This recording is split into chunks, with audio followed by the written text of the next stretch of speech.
I did not grow up at all with a military background. And so it really wasn't until I met Matt, my husband, that I was really introduced to this whole world. Say hi fast. Both deployments were similar in Iraq and Afghanistan. He was at MP, or military police. He later went on to the police academy and became a police officer, and he was still in the reserves. I actually remember very vividly that weekend. I could tell he wasn't right, but he wasn't complaining. He sort of had that typical soldier attitude of soldiering on, of just, continue through the day. And so I said, let's just go to the urgent care. And he told them that he wasn't feeling well, said that he had some sort of heaviness on his chest, and said, but it's just strep throat. Somebody else on my squad had strep throat. That's all it is. And they did 2 different strep tests. And they said, it's not strep. So we recommend some over-the-counters and a lot of rest. In the middle of the night, I heard what sort of just sounded like loud breathing, and I'm sort of nudging him, thinking it's snoring. And he's not sort of moving or acknowledging. And so I'm nudging him and nothing. And I hear this sort of like breath, like a big breath. And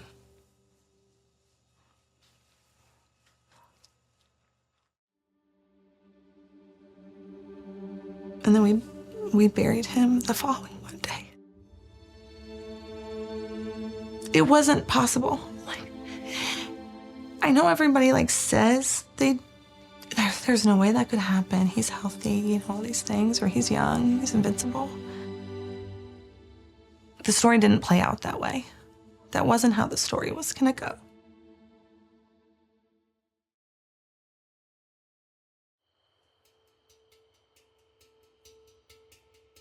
It wasn't until years later that I really started to look into it and wonder how this happened.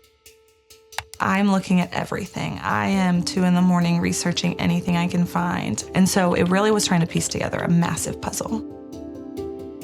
Both deployments were similar.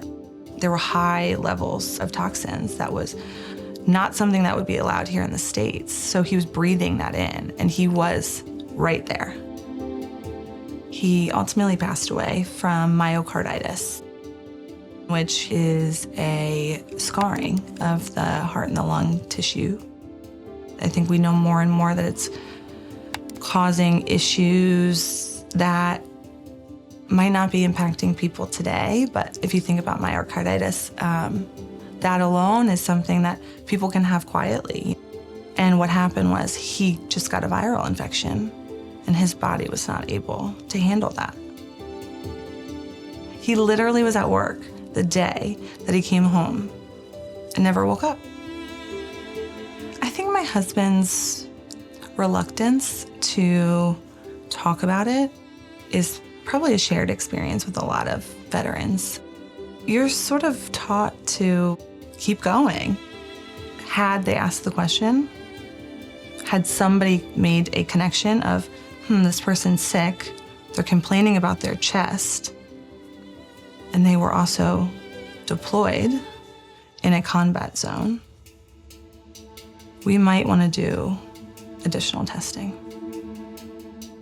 Any raising of the hand to say, I think something's wrong, is deemed weakness.